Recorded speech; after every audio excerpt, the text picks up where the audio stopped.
Let's get started on today's lesson. How do you express this situation in English?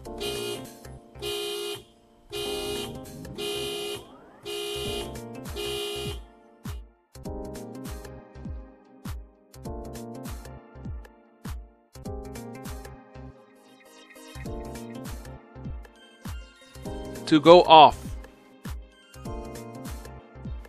To go off. The car alarm is going off. For a car alarm, the opposite of to go off is to turn off or to stop. Go off is used for things like bombs, car alarms, or guns.